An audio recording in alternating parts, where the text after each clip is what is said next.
창세기 39장 1절부터 6절까지의 말씀 우리 한 목소리로 읽겠습니다. 요셉이 이끌려 애굽에 내려가매 바로의 신하 친위대장 애굽 사람 보디발이 그를 그리로 데려간 이스마엘 사람의 손에서 요셉을 사니라. 여호와께서 요셉과 함께 하심으로 그가 형통한 자가 되어 그의 주인 애굽 사람의 집에 있으니 그의 주인이 여호와께서 그와 함께 하심을 보며 또 여호와께서 그의 범사에 형통하게 하심을 보았더라.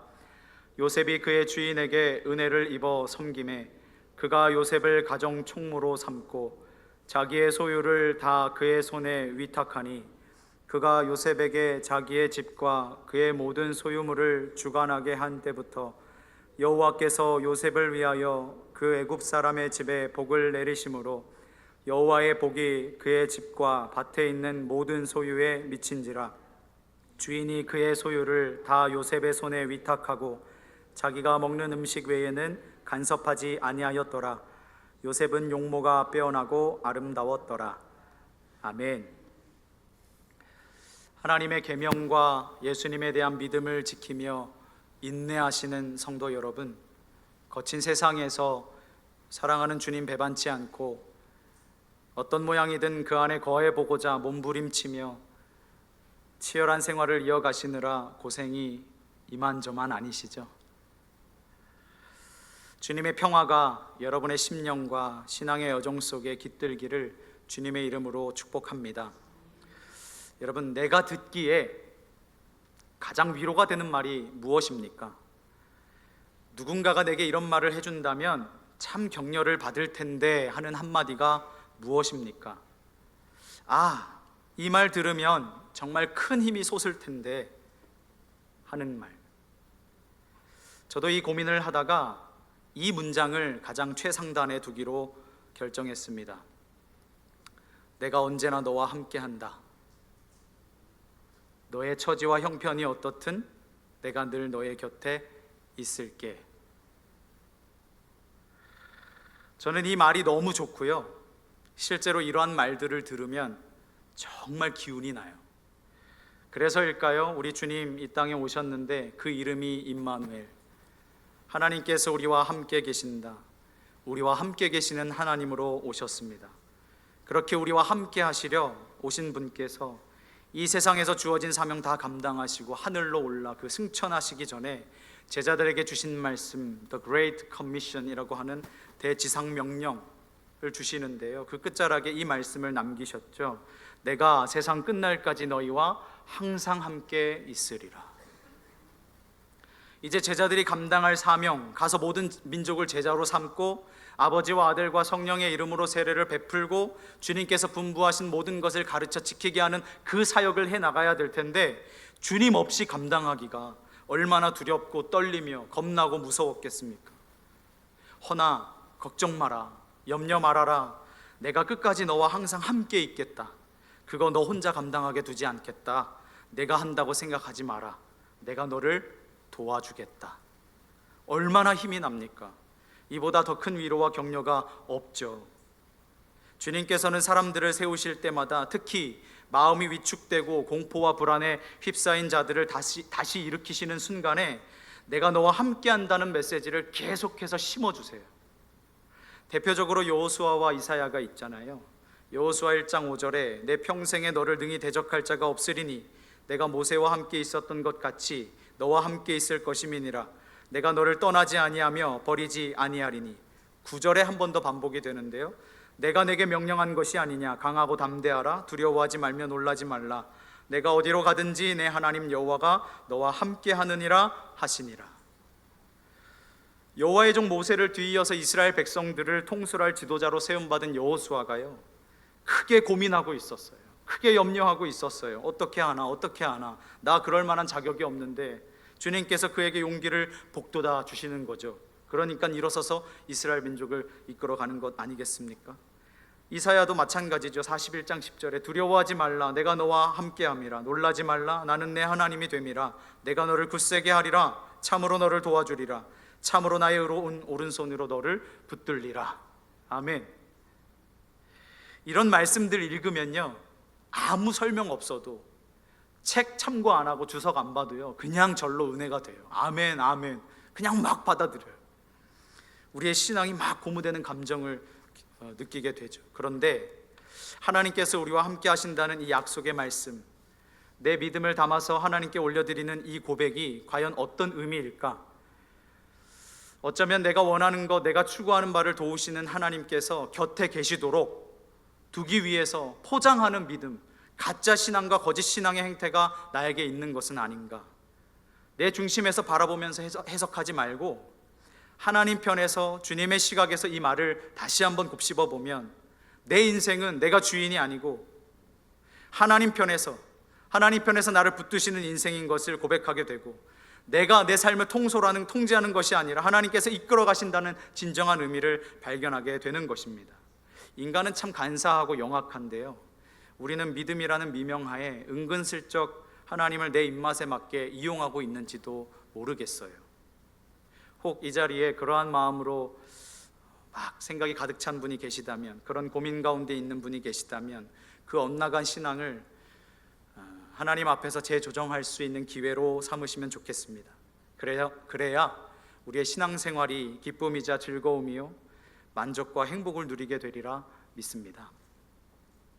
창세기 39장은 37장에 이어서 이집트의 노예로 팔린 요셉의 생애에 관한 기록인데요, 먼저 그가 가진 됨됨이, 그의 품성과 인격을 들여다보면 성실한 면모를 찾게 됩니다. 여기에는 애꿎게 팔려가는 노예가 되던지 아니면 억울하게 누명을 뒤집어 쓰고 옥에 갇히는 죄수가 되던 간에 낙심치 않고 어느 곳에 있든지 신실한 청지기로서 최선의 삶을 사는 요셉을 보게 되는 거예요. 그러는 중에 어느덧 소년에서 뚜렷한 청년으로 자라가는 요셉의 꿋꿋하고 의연한 모습을 발견하게 되는 거죠. 이러한 사실이 주는 교훈이 뭘까? 먼저는 현세적인 우리의 삶을 볼 때 현세적인 구복신앙 또는 기복신앙 같은 것들 있잖아요. 내 안녕과 행복만을 기원하는, 그리고 본인에게 득이 되는 것들만 추구하는 재물, 무병장수, 내세의 공덕, 자신의 성공 같은, 자녀들의 어떤 잘 되는 것 같은 인간적인 욕심을 포장해서 하나님 앞에 신앙의 이름으로 나아가는 것들이죠. 거기에 집착하는 사람들의 생각과는 다르게 하나님께서는 성도에게 안락하고 평탄한 길만을 주시는 게 아니라 때때로 억울한 일들을 만나게 하시고 그 가운데 고생하는 것도 허락하신다는 거예요. 이 사실을 염두에 두어야 하겠죠. 그렇지 않으면 이해할 수 없는 답답한 마음과 절망과 분노와 불평과 불만과 남 탓과 탓 하잖아요. 네 탓이다, 세상 탓이다, 사회 탓이다, 원망으로 막 생을 채워가게 될 거예요. 너무 불행한 인생이 되겠죠. 그리고 또한 하나님께서 바로 그 고생과 괴로움 속에 동행하시는 임마누엘의 하나님이 되신다는 걸 기억해야 합니다. 39장에 여호와께서 요셉과 함께 하신다는 표현이 4번이나 반복이 돼요. 2절, 3절, 21절, 23절. 그렇게 거듭 강조되는 것을 보면 하나님께서 요셉과 함께 하신다는 것을 확인할 수 있죠. 요셉이 언약 백성의 맥을 이어가게 되는데요, 하나님께서 아브라함과 맺으셨던 그 언약을 성취시키고자 이미 그 요셉의 삶의 배후에서 3가지로 섭리하신 것을 보게 됩니다. 첫 번째는 요셉을 이집트로 데려가신 일이고요, 두 번째는 그 요셉을 이집트 가운데서도 왕의 최측근, 즉 보디발의 집으로 팔려가게 하셨다는 것이고, 마지막 3번째는 요셉에게 그 보디발의 집에서 가정 총무로 세우셔서 나중에 이집트의 총리가 되는 것까지 하나님이 다 계획하에 두시고 그 역할을 통해서 그 요셉의 삶을 훈련해 가고 다듬어 가시고 연단시켜 가시는 일이 있다는 거예요. 이 내용을 기억하시면서 1절을 보겠습니다. 요셉이 이끌려 애굽에 내려가매 바로의 신하 친위 대장 애굽 사람 보디발이 그를 그리로 데려간 이스마엘 사람의 손에서 요셉을 사니라. 요셉은 개인의 의지와는 상관없이 낯선 곳으로 이끌려 가요. 참 뜻대로 되지 않는 우리네 인생이 닮아 있죠. 멋지게 살아보려고 발버둥 열심히 치는데 잘 안 풀려요. 요셉은 하나님께서 주신 꿈을 형들에게 말했을 뿐인데 그게 뭐가 잘못이에요. 그게 화근이 돼서 미움과 시기를 받고 형들에 의해서 구덩이에 던져지게 돼서 죽임을 당할 뻔했다가 유다가 37장 27절에 보면 자, 그를 이스마엘 사람들에게 팔고 그에게 손을 대지 말라라고 해서 가까스로 미디안 사람 상인들이 지나갈 때 은 20에 팔려버려요. 형제들에게 완전히 물건 취급을 당하는 신세로 전락했죠. 그리고 이제 36절에 가면 그 미디안 사람들은 그를 애굽에서 바로의 신하 친위 대장 보디발에게 팔았더라라는 말씀이 나오는데, 결국 인간 대우도 못 받는 종으로 그의 삶이 곤두박질 치게 되는 거예요. 이 대목을 그냥 표면적으로만 읽어가면 요셉은 한없이 불쌍하고 처량하고 이것보다 불운한 인생이 어디 있나 싶어요. 그러나 그를 형들이 보낸 것도 아니고요, 이스마엘 사람들인 미디안 상인들이 그를 애굽으로 보낸 것도 아니고요, 오늘 본문에 등장하는 보디발에 의해서 그가 바로에게 나아가는 것도 아니에요. 주변에 있는 사람들에 의해서 좌지우지 되는 것이 아니라는 말이에요. 지금 그의 인생은 하나님의 완전하신 계획 안에서 하나님의 그 계획과 간섭과 섭리와 보호하심과 인도하심 속에서 지켜져 가고 있는 인생인 거예요. 완벽하게. 설교를 준비하면서 묵상하던 중에 예수님께서 죽은 자 가운데서 살아나신 후에 세 번째로 제자들에게 나타나셨을 때 그 이야기, 요한복음 21장이 문득 떠올랐습니다. 예수님께서 제자들과 조반을 잡수시고 시몬 베드로에게 다가가셔서 세 번이나 연거푸 질문을 던지셨죠. 요한의 아들 시몬아, 내가 나를 사랑하느냐? 근데 첫 번째 질문에만 사용이 되는데, 이 사이에 요한의 아들 시몬아, 네가 이 사람들보다 나를 사랑하느냐? 라는 표현이 있어요. 첫 질문에만. 제자들 간의 경쟁심을 부추기려고 이 질문을 던지신 걸까? 그게 아니라 그 사랑, 베드로가 주님을 사랑하는 그 사랑의 진실성을 확인하고 싶으셨던 것 같아요. 그러자 베드로가 두 번째 질문 때까지는 대답을 잘합니다. 주님, 그렇습니다. 내가 주님 사랑하는 거 주님께서 아십니다. 그런데 세 번씩이나 똑같이 질문을 하시니까 이상했나 봐요. 마지막에는 대답하기를 좀 주저하다가 고민을 해요. 베드로가 근심하여 이르되 주님, 모든 것을 아시오매 내가 주님을 사랑하는 줄을 주님께서 아시나이다. 우리 주님 참 위트 있으신 분인 게, 베드로가 주님을 사랑하는 건 너무 잘 아시면서도 계속 물으세요. 묻고 듣고 또 묻고 또 들으세요. 그 사랑의 고백을 듣고 또 듣고 싶으셔서 계속 물으시는 거예요. 그러면서 빠뜨리지 않고 그 주님을 사랑하는 일과 직결되는 참 중요한 말씀을 덧붙이시죠. 바로 사명이에요. 베드로야, 너 나 진심으로 사랑하냐? 그러면 너 자신을 위해서 살지 말고 내 양을 먹여라. 내 양을 쳐라. 내 양을 먹여라. 그리고 주어지는 말씀이 18절인데요. 내가 진실로 진실로 내게 이르노니 네가 젊어서는 스스로 띠뛰고 원하는 곳으로 다녔거니와 늙어서는 내 팔을 벌리리니 남이 내게 띠띠우고 원하지 아니하는 곳으로 데려가리라. 이제는 더 이상 베드로가 나를 위해서 살지 않는 삶이 되는 거죠. 주님을 사랑하니 그 사랑하는 주님께서 기뻐하실 만한 일을 하기 위해서 기꺼이 내 권리를 포기하고 내 주장을 앞세우지 않고 그의 여생을 주님께 드리는 것입니다. 19절에 이렇게 이어져요. 이 말씀을 하심은 베드로가 어떠한 죽음으로 하나님께 영광을 돌릴 것을 가리키심이로라. 이 말씀을 하시고 베드로에게 이르시되 나를 따르라 하시니. 그의 삶은 하나님의 손에 의해서 이끌림을 받는 거예요. 그가 처음에 갈릴리 호숫가에서 그물질하다가 받았던 그 부르심 그대로죠. 나를 따르라고. 베드로에게 두 번째 기회가 주어진 겁니다. 첫 번째는 제대로 못했어요. 예수님 부인하고 저주하고. 그러나 괜찮아요. 왜냐하면 주님께서 다시 일어설 기회를 주셨으니까요. 우리의 스승 되신 예수님께 사명받는 제자는 예수님을 따르는 것으로 그의 삶을 드리는 거예요. 내 삶을 하나님께 영광 돌리는 것에 온전히 바치는 것이죠. 제 삶도 마찬가지더라고요. 내가 원하는 목표와 방향이 있고요, 정한 시기와 때가 늘 있었어요. 지금도 그렇고요. 그런데 돌아보면 그렇게 된 적이 그리 많지 않아요. 거의 상당수가 빗나가고 어긋났습니다.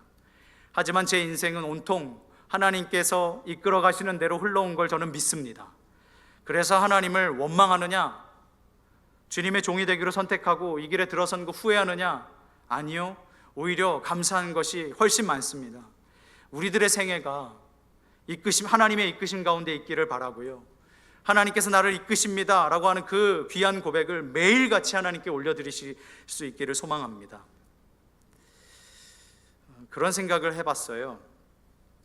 요셉이 만약에 그가 마주했던 숱한 난관들 속에서 낙담하거나 신세 한탄이나 하면서 세월을 보냈다면 우리가 알고 있는 이 요셉은 현재 없었겠다. 그도 사람인지라 어렵고 힘든 일들이 우후죽순 일어나니 초창기에는 불평과 불만과 원망과 한숨을 내쉬는 날이 왜 없었겠어요. 그러나 성장해 가면서 점차 깨달았을 거예요. 내 삶에 발생한 이 전부는 하나님의 이끄심 속에 있다는 거. 그러니까 창세기 45장의 훗날에 요셉이 형들 앞에서 자기 정체를 막 숨기고 하다가 그 정을 억제하지 못하고 큰 소리를 막 지르면서 엉엉 크게 울면서 마침내 정체를 드러내기를, 나는 당신들의 아우 요셉이니 당신들이 애굽의 판자라. 당신들이 나를 이곳에 팔았다고 해서 근심하지 마소서, 한탄하지 마소서. 하나님이 생명을 구원하시려고 나를 당신들보다 먼저 보내셨나이다. 형들이 저 보낸 거 아닙니다. 미디안 사람 그 상인들이 날 여기 보낸 거 아닙니다. 보디발이 나 여기 있게 한 거 아닙니다. 바로가 나 여기 있게 한 거 아닙니다. 하나님이 날 여기 세우셨습니다. 그리고 7절 8절에 보면 하나님이 큰 구원으로 당신들의 생명을 보존하고 당신들의 후손을 세상에 두시려고 나를 당신들보다 먼저 보내셨나니 그런즉 나를 이리로 보낸 이는 당신들이 아니요 하나님이시라. 하나님이 나를 바로에게 아버지로 삼으시고 그 온 집의 주로 삼으시며 애굽 온 땅의 통치자로 삼으셨나이다 라고 고백을 하거든요. 요셉이 하나님께서 함께 하시고 이끌어 오신 자기 삶을 아주 잘 꿰뚫어 보고 있는 거예요. 그렇지 않았다면 그가 자기가 손으로 쥐고 있었던 그 권력을 가지고 형들에게 자기가 당했던 만큼 고통을 주기 위해서 나 팔았지, 내가 당했던 고통만큼 당해봐 형들도 하면서 큰 형벌을 내려서 안갚음을 했을지도 모르죠. 그런데 그렇게 하지 않아요. 왜냐? 그의 인생을 이끄신 게 누구예요? 하나님이시라는 걸 너무 잘 알기 때문에. 요셉이 노예로 팔려간 건 그가 17세였다라고 하는데, 이때 실제 이집트 역사를 보면 중왕국 시대 말기입니다. 12왕조가 있는데 12왕조 시대에 주전 1898년 이렇게 추정을 해요, 신학자들이. 알다시피 보디발은요 이집트의 거물급 궁정 관리고 성경 표현 그대로 친위대 대장이었습니다. 근데 그 이름 보디발이라고 알고 있는데 그 시대의 문법으로 보면 매우 특이해요. 고대 이집트 신화에는 남신이자 태양신 라가 있는데요, 한번 화면 띄워주시겠어요? 징그럽게 생겼어요. 이게 라라는 이집트의 태양신인데요, 매의 머리를 하고 있고요, 그 위에 코브라가 태양을 둘러싼 왕관을 쓰고 있는 거예요. 매도 그렇고 코브라도 그렇고 태양도 그렇고 아주 강력하고 최상의 포식자들인 거죠. 그러니까 힘을 상징하는 이 보디발의 이름에 라의 의미가 들어가 있어요. 그러니까 해석하면 라 신이 맡겨준 자 또는 라 신이 땅에 둔 자라는 뜻이에요. 그러니까 개인의 이름이라기보다는 그를 묘사하는 어떤 별명처럼 붙여졌던 것 같아요. 이렇게 우상 숭배에 깊이 찌들어 있는 자가 요셉을 사요. 비록 노예 신분이긴 했지만 요셉의 준수하고 귀티나는 오늘 6절의 말씀처럼 용모와 품격이 이 매입자였던 보디발의 눈에는 그렇게 들어왔나 봐요. 여기에도 하나님의 세세한 손길이 다 있는 거죠. 그 수많은 노예들 가운데 요셉이 딱 눈에 들어오게 만드신 거잖아요, 보디발의 눈에. 2절 3절 한번 보겠습니다. 함께 읽겠습니다. 2절 3절 시작.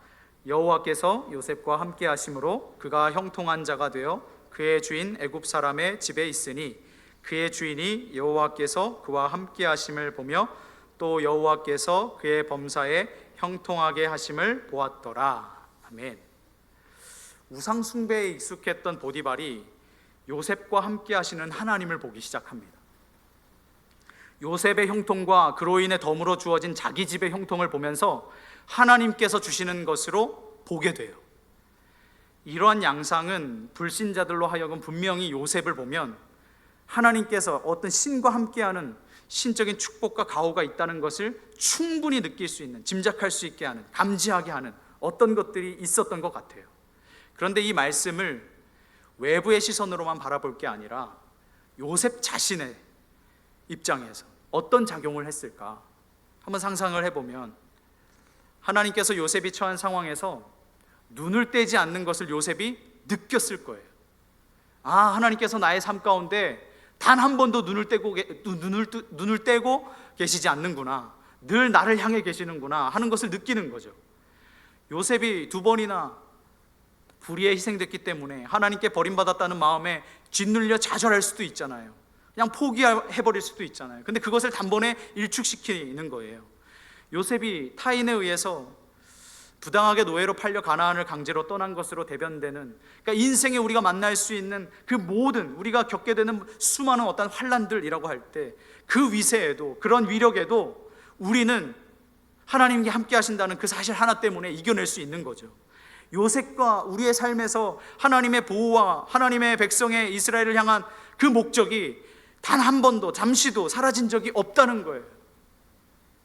하나님께서 요셉과 함께 하신다는 것이 이 이야기의 맨 처음부터 분명하게 강조가 됩니다. 왜냐하면 이 말이 없이 시작했더라면 우리가 요셉을 보면서 참 불쌍하다 이렇게 생각했을 거예요. 이제 뒤에 계속해서 요셉에게 벌어질 어려운 일들 속에 의심의 그림자가 드리워지지 않도록, 그를 완전히 덮어버리지 못하도록 사전에 하나님께서 차단시키시는 거예요. 흥미로운 점은 여호와께서 아브라함과 이삭과 야곱에게는 직접 나타나셔서 말씀을 주세요. 언약을 주세요.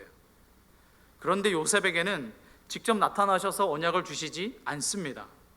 그럼에도 불구하고 하나님께서는 이집트에 있는 요셉의 삶을 주님의 은혜와 섭리 가운데 구체적으로 돌보시면서 인도해 가세요. 그러면서 여호와라는 단어가 계속해서 언급이 되는데, 이것은 하나님께서 요셉과 함께 하심으로 그가 형통하게 됐다는 것을 강조하는 거예요. 우리는 그냥 여호와 이렇게 그냥 스쳐 지나가지만 그를 통해서 아브라함과 이삭과 야곱에게 주어졌던 그 언약이 여전히 유효하게 흘러가고 있음을 보여주게 하는 거예요. 그래서 창세기의 저자 모세는요, 요셉을 통해서 많은 사람들에게 하나님의 복이 전달되고 있다고, 복이 주어지고 있다고 선언을 하는 거예요. 보디발의 가정에, 애굽 땅에, 그리고 주변의 기근으로 인해서 굶어 죽어가는 그 많은 사람들에게 복의 통로로 살아가는 하나님의 언약의 사람임을 드러내는 거죠. 오늘 창세기 39장 본문은 샌드위치 구조라고 불리는데, 위아래 빵이 이렇게 있고 주 재료가 가운데 있잖아요. 샌드위치가 그렇게 감싸듯이 생겼다 그래서 샌드위치 구조라고 하는데, 왜냐하면 앞뒤로 빵의 역할을 담당하는 게 형통이라는 키워드예요. 2절 3절에 형통이 있고 21절 23절에 형통이 있어서요. 그래서 뭘 기대하냐, 그 가운데 하나님이 하고자 하시는 핵심 메시지가 담겨 있다는 거예요. 그런데 우리가 이 앞에 있는, 뒤에 있는 형통이라는 것에만 주목하면, 거기에만 심취하면 알맹이를 놓쳐버리겠죠. 열심히 살면 하나님께서 형통의 복을 허락해 주시는구나 하는 식으로 안일하게 이 본문을 읽어가서는 안 된다는 거예요. 2절과 23절의 사이의 내용을 보면 요셉의 삶의 현실은 끝없이 추락하거든요. 누가 봐도 망한 것처럼 보여요. 그런데도 성경은 그를 향해 끊임없이 형통하다라고 외쳐요. 이게 무슨 형통이에요? 이런 형통이 어디 있어요? 형통하다면 노예로 팔려가지 말아야죠. 감옥에 가면 안 되죠. 누구보다 잘 살아야죠. 이걸 보고 어떻게 형통하다고 합니까? 성경이 가르치는 형통은 세상에서 말하는 만사 형통과는 달라요. 성경은 하나님의 뜻대로 갈 때 그 사람을 형통하다 그래요. 겉보기에 인생이 나락에 빠지는 것 같지만 실은 아니에요. 주님의 주권으로 끌어가시는 인생은 꼬인 실타래처럼 보여도 꼬인 게 아니라 제대로 가는 중인 거예요. 왜냐하면 그것을 푸실 수 있는 분이 하나님이시기 때문에. 그 주권적인 역사를 믿는 자는 자기가 처한 삶의 자리에서 하나님에 의해서 만들어져가는 과정을 견딜 수가 있어요. 신뢰하니까. 요셉이 체험한 하나님의 주권적인 역사는 한 가지였어요. 그가 살아갈 수 있는 힘은 한 가지였어요. 주님께서 그에게 꿈을 주셨다는 거죠. 아마 노예살이 중에 틈틈이 과거에 꿨던 꿈이 자기도 모르는 사이에 떠올랐을 거예요. 그게 구체적으로 정확히 무엇을 뜻하는지 여전히 알지 못했고 버거운 일상 가운데 지쳐서 잊을 때도 있었겠지만, 한 가지 확실한 점은 그에게 꿈을 주신 분이 누구냐? 바로 하나님이시라는 거예요. 그 믿음으로 요셉은 노예의 삶을 묵묵히 버텨냅니다. 이집트 파라오의 친위대장 보디발이 한낱 히브리 종을 기억하겠어요? 자기가 직접 보고 골라서 사왔다고 하더라도 시간이 지나면서 그 집안에 종이 몇 명이었는데 그 히브리 종을 기억이나 했겠어요? 보잘것없는 사람? 그러니까 당연히 챙겨주는 사람 없이, 아는 사람 하나 없이, 말도 잘 안 통하지 처음에는 말도 잘 못했겠죠. 애국어를 쓰니까 두려움에 떨면서 많은 노예들 사이에서 정말 그 나이 많고 베테랑 노예라고 하기엔 좀 그렇죠. 어쨌든 그 노예 짬밥을 먹은 사람들 사이에서 얼마나 두려웠겠어요.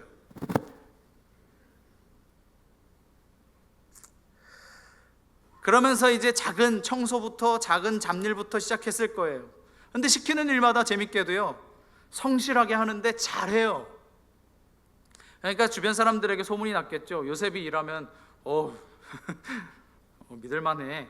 그러니까 그 이야기가 계속해서 반복해서 누구의 귀에 들어가요? 보디발의 귀에 들어가겠죠. 맡긴 일마다 척척 해내니까 중요한 일이 생기면 사람들이 요셉을 찾고, 이제 보디발도 그 이야기를 알게 되는 거죠. 처음부터 보디발의 마음에 들었던 게 아니라는 얘기예요. 형통함의 뒤에는 눈물과 땀이 켜켜이 쌓여 있는 거예요. 만약에 요셉이 억울함에 젖어서 또는 답답한 심정에 탈출할 기미만 노렸다면 도망치고 잡히기를 반복했을지도 몰라요. 그러나 그는 무엇이든 정성스럽게 자기에게 주어진 일을 감당해내요. 형들이 들에서 양칠 때 형들의 잘못을 지적이나 하고 고자질이나 했지, 실제로 일해본 적 한 번도 없던, 정말 곱게 자랐던, 손에 물 한 방울 뭐예요 이거, 설거지 한번 해보지 않은. 그런데도 요셉은 현실을 끔찍한 구렁텅이와 같이 간주하며 살기보다 하나님 앞에서 살기를 택해요. 하나님께서는 그를 고된 노동과 고통과 외로움 속에 홀로 두세요. 그냥 그가 혼자 그걸 견뎌내도록 그냥 두세요. 그로 인해서 요셉이 어떻게 됩니까? 순종을 배우고 세상의 지혜를 배우고 단단한 마음의 근육을 키워나가게 되는 거예요. 그 여리고 여렸던 그 요셉이 내게 주어진 하루를, 이 소중한 시간을 가볍게 여기지 마시기 바래요. 미미하고 사소한 일들을 하찮게 여기지 마세요. 하나님께서 내 인생에 주신 일들 가운데 가치 없고 무의미하고 작은 것은 없어요. 내 눈에만 헛되고 작아 보일 뿐이죠. 하나님께서는 그 별 볼 일 없는 듯한 것들을 통해서 우리를 훈련시키시고 반드시 형통한 자로 세우십니다. 아니, 우리는 이미 그 형통함 가운데 들어온 줄 믿습니다. 작은 일을 통해서 하나님 나라의 일을, 하나님 나라의 그 큰 일을 세워가시는 것을 목도하게 될 줄로 믿습니다. 보디발의 집에서 뼈 빠지게 종살이한 그 세월이 알고 보니 그를 이집트의 총리로 세우기 위한 발판과도 같고 단련의 장소였고 훈련소와 같았다라는 생각을 했어요. 이는 우리의 영적 교관이신 주님께서 하시는 일이다. 훈련병 입소할 때가 생각났어요. 논산훈련소에 입소를 하는데 그 첫날 너무 어색한 공기와 옆에 다 낯선 남정네들인데 다 빡빡이가 되어 있고 말도 할 수 없고 체력도 비실비실, 그냥 걷기만 하는데도 왜 이렇게 힘든지 모르고 피곤한지 모르겠어요. 입대한 지 하루밖에 안 됐는데 자세도 엉망이고 목소리도 다 기어 들어가고 차려 열중셔 충성시키는데, 거수경례 시키는데 왜 이렇게 어색해요? 동기들과 발 보폭 이렇게 늘 이렇게 왼발 하는데 계속 틀려요. 왼발 하는데 오른발이 나가고 오합지졸이죠.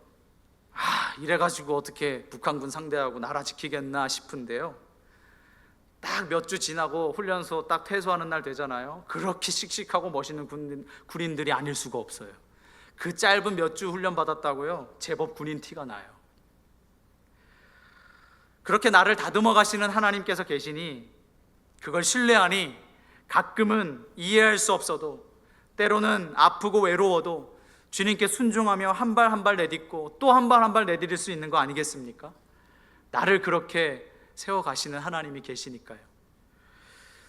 4절에 요셉이 그의 주인에게 은혜를 입어 섬김에 그가 요셉을 가정 총무로 삼고 자기의 소유를 다 그의 손에 위탁하니, 집 전체의 재산을 관리하는 집사장을 말하는데요, 청지기의 권한을 주는 거죠. 고대 이집트 무덤에서 발굴한 여러 문서들이 나왔는데요, 거기에 보면 계산서도 나오고 어떤 집안의 재정 관련된 문서들도 나오고 하나 봐요. 저는 본 적이 없는데 그냥 책에서 있는 내용이에요. 근데 그런 발굴된 그 물건들을 보게 되면 그렇게 부잣집, 부유한 집들, 이런 보디발과 같은 위치에 있는 사람들의 집에 보면 이런 직책이 있었다는 것을 알 수 있는, 그러니까 확인할 수 있는 그런 증거들이 나와요. 그렇게 요셉을 막중한 위치에 세워서 일을 맡긴 것은 그가 보디발로부터 믿음직한 사람으로 신망을 얻었기 때문이었을 거예요. 그냥 세우진 않았겠죠. 여러 종들이 있는데 왜 요셉이에요? 청지기를 임명하는 기준 가운데 가장 중요한 부분이 그 사람을 믿을 수 있는가, 신뢰이니까요. 5절에 그가 요셉에게 자기의 집과 그의 모든 소유물을 주관하게 한 때부터 여호와께서 요셉을 위하여 그 애굽 사람의 집에 복을 내리심으로 여호와의 복이 그의 집과 밭에 있는 모든 소유에 미친지라. 이거 보면 마치 야곱으로 인해서 라반의 집이 어마어마한 복을 얻었던 것을 떠올리게 만들어줘요. 이처럼 은혜 받은 자의 영적인 영향력은 생활 깊숙이 침투하고요, 많은 사람들, 모든 사람들에게 미쳐야 하는 거예요. 내 생활에 변화가 없고 주변 사람들에게 어떤 영향도 끼치지 않는데 내가 무슨 언약의 사람이고 복의 사람이라고 할 수 있어요? 예수 믿는다고 어떻게 말해요? 하나님의 언약에 근거한 복이라는 그 사실을 우리가 좀 기억했으면 좋겠습니다. 늘 이 부분을 명심하고 기억을 해야 되는데, 내가 받고 누리는, 내 주변에 나로 인해서 얻어지는 그 모든 복들은 출처가 하나님께 있다. 이걸 잊어서는 안 되는 거죠. 6절에 주인이 그의 소유를 다 요셉의 손에 위탁하고 자기가 먹는 음식 외에는 간섭하지 아니하였더라. 요셉은 용모가 빼어나고 아름다웠더라. 여기 자기가 먹는 음식 외에는 이라는 표현이 나오죠. 히브리 성경상에는 자기가 먹는 빵을 제외하고는 이라고 되어 있어요. 요셉이 누구의 감독과 감시도 필요 없을 만큼 믿음직한 사람이 됐다는 거예요. 그래서 보디발의 집안의 모든 소유를 간섭하지 않고 그에게 다 위탁했다고 8절 말씀에 기록을 하죠. 우리 그 정도 돼야 되지 않겠어요? 예수 믿는 사람들이 세상 사람들에게 이 정도는 돼야 되지 않겠어요? 예수 믿는 사람들 못 믿어, 세상 사람들보다 더해, 이게 아니라 역시 예수 믿는 사람들 믿을 만해, 정말 일 열심히 하고 성실하고 정직하고 잘해, 이런 얘기 들어야 되지 않겠어요? 말씀을 마치면서요, 아버지께 사랑받으며 온실 속의 화초처럼 자랐던 이 요셉이 그런 생각을 해봐요. 종살이가 과연 쉬웠을까? 혀 깨물고 스스로 생을 마감하지 않은 게 다행이다 싶었어요. 하나님께서 요셉에게 행하신 역사는 그를 쓰시기 위해서 준비시키는데 철저한 순종 속에서 모든 것을 맡길 만한 성품과 실력을 갖추게 하는 데까지였어요. 그러니까 그 기준이 너무 높아요. 견디기가 너무 어려운 거예요. 요셉은 보디발의 집에서 철저한 훈련을 통과해서 성장해 가는데요, 그가 하루아침에 그 애굽의 총리가 될 리 만무하죠. 그 모든 자격을 어디서 갖추게 되었을까? 파라오가 자기의 꿈을 해석해줬다는 이유만으로 그 자리에 앉혔다면 그 왕은 너무 무능력하고 미련한 사람일 거예요. 총리로서 일할 수 있는 자격을 필히 확인했을 겁니다. 요셉이 그럴 만한 인물이 되지 못했다면 그냥 풍족한 하사품 정도 내리면서 치하했을 거예요. 내 꿈 해석해줘서 고맙다. 근데 그 정도가 아니었죠. 하나님께서 쓰시는 사람은 잘 연단되고 준비된 자라는 걸 교훈받습니다. 일확천금 꿈꾸며 사는 것, 뜻밖의 얻어질 행운을 바라면서 사는 것, 예상치 못한 떡검을 떨어질 것만 기대하면서 살아가는 사람은 그런 자리에 오를 수 있을지 몰라요. 그 사람들도 열심히 발버둥 치니까요. 그러나 하나님께서 절대 쓰시지 않습니다. 요셉을 대제국의 총리로 세우시려고 하나님께서 보디발의 집에서부터 하나하나 훈련을 시키신 거예요. 그가 섬겼던 주인이 이집트 사람이고 왕궁을 왕래하는 고위 관리인이 계산과 그 속에서 나오는 재무와 경영을 배울 수 있었고, 상관을 섬기는 것에서 예의와 지혜를 얻을 수 있었고, 사람을 부리는 능력도 얻게 됐고, 경영을 배우고 상관을 섬기면서 여러 가지 것들을 보게 됐죠. 이 전부를 통틀어서 애굽의 문화도 익히게 되고, 애굽의 관습도 익히게 되고, 흘러가는 세상의 흐름도 알게 되고, 이 전부를 통틀어서 하나님의 사람 요셉이라는 한 인물을 만들어 가시는데 하나님의 세세한 터치가 있는 거예요. 무엇보다 이 모든 시련과 역경을 이겨내며 그가 소유했던, 그가 얻을 수 있었던 가장 유익한 자산과 가치는 하나님과 함께함으로 다져졌던 그의 영적인 신앙이었어요. 하나님을 몰랐으나 요셉을 통해서 자신에게 임한 복이 하나님으로부터 왔다는 것을 알았던 보디발처럼, 그 형통이 하나님으로 인해 주어진 것이라는 사실을 깨달았던 보디발처럼, 우리도 내 집과 일터에서 얻는 모든 소유의 임한 복이 단순히 운이 좋아서가 아니라, 내가 열심히 노력하며 살아서가 아니라 하나님께로부터 내려온 것임을 믿음으로 고백하며 사시기를 바랍니다. 누구보다 서럽고 외로우며 비교할이 없을 만큼 고통과 고민의 시간을 보냈던 요셉이 꾸밈없이 착실하게 맡은 바 주어진 일에 충성을 다했던 것처럼, 나 또한 하나님께서 맡겨주신 사명 정직하고 성실하게 해내는 순종의 사람 되시기를 소망합니다. 앞으로 나쁜 일이 내 인생에 펼쳐진다고 해서 지나치게 자책하지 마세요.